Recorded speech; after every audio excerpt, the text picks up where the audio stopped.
So it's helpful if you have an idea of the animal that you're going to be using for your particular collage here.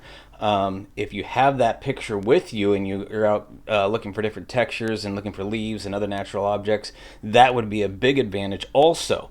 So what I've got here is I've got some of these leaves here, and to me it looked just like the wing feathers of my eagle.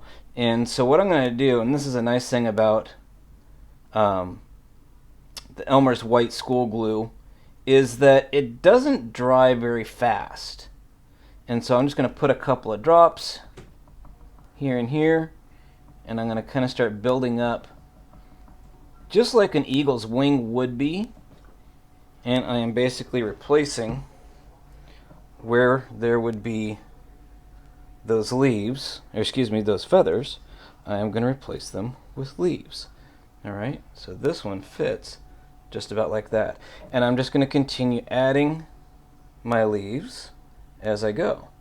Now, one side of a leaf may have a little bit more of a vein, as I call it. One side may be a little bit smoother. However, depending on what your needs are, then you just kind of fill it in however it's going to go. Now, you're going to need a place to place this that is going to be safe, and so it's not going to get bumped by little brothers and sisters or something like that. And so you want to just continue building up. I would do a small section at a time. Okay? Don't try to do all of it at once. In other words, don't try to fill the whole thing with glue and then try to put all of your leaves on there. I can almost guarantee that, especially with the heat that we've got going right now, that the leaves, excuse me, the glue will dry out before you get all those on there. So you want to make sure that you have plenty of time.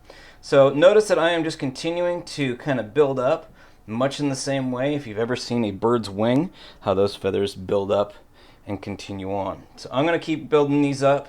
I'm going to keep adding my leaves here to this little section. I'll do a little bit more, and then you can see the next video.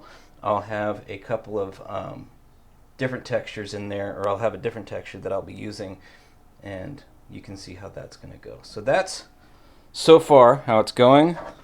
Let me get you a close-up up here so you can kind of see how that's starting to look like my feathers of my wing here.